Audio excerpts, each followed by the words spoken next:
السلام علیکم دوستو، کیسے ہو؟ اللہ تبارک و تعالی آپ کو اسی طرح خوشحال رکھے۔ پروردگار عالم آپ تمام مسلمان بھائیوں کی تمام الجھنوں کو، تمام پریشانیوں کو حضور سرور کائنات صلی اللہ تعالی علیہ وآلہ وسلم کے صدقہ و طفیل میں دور فرمائے۔ محترم ناظرین، آج ہم گفتگو کرنے والے ہیں اس موضوع پر، شریعت مطہرہ کی حد میں رہتے ہوئے کس طرح سے ہمیں عید میلاد النبی صلی اللہ تعالی علیہ وآلہ وسلم منانا چاہیے۔ تو چلیے شروع کرتے ہیں۔ مزید ویڈیوز پانے کے لیے ہمارے چینل کو سبسکرائب کریں اور بیل آئیکن کو پریس ضرور کریں۔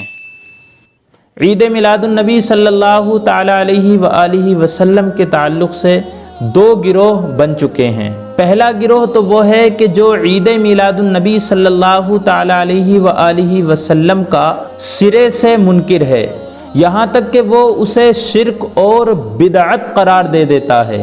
اور دوسرا گروہ وہ ہے کہ جو عید میلاد النبی صلی اللہ تعالی علیہ وآلہ وسلم کو مناتے ہوئے شریعت کی حدیں پھلانگ جاتا ہے اور بہت سی غیر شرعی حرکات کا مرتکب ہو جاتا ہے۔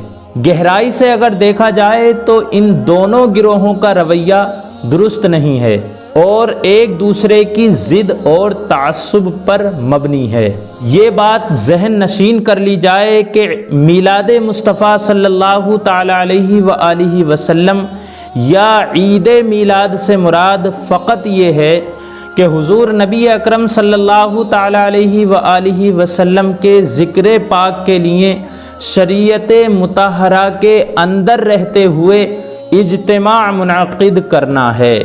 اس میں حضور سرور کائنات صلی اللہ تعالی علیہ وآلہ وسلم کی سیرت مطہرہ کے روشن پہلوؤں کا ذکر کرنا، آپ کے درجات و کمالات کا ذکر کرنا، آپ کی شان میں نعت خوانی کرنا اور لوگوں کو حسب استطاعت کھانا کھلانا، ان تمام چیزوں کو ذہن میں رکھتے ہوئے حضور سرور کائنات صلی اللہ تعالی علیہ وآلہ وسلم کی ولادت باسعادت کو منانا چاہیے۔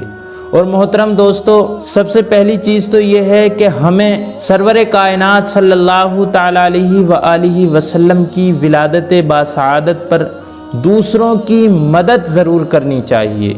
آج کے لیے بس اتنا ہی۔ اللہ تبارک و تعالی سے دعا کیجیے پروردگار تمام مسلمانوں کی حفاظت فرمائے۔ السلام علیکم ورحمۃ اللہ وبرکاتہ۔ اس ناچیز کو دعاؤں میں ضرور یاد رکھیے گا۔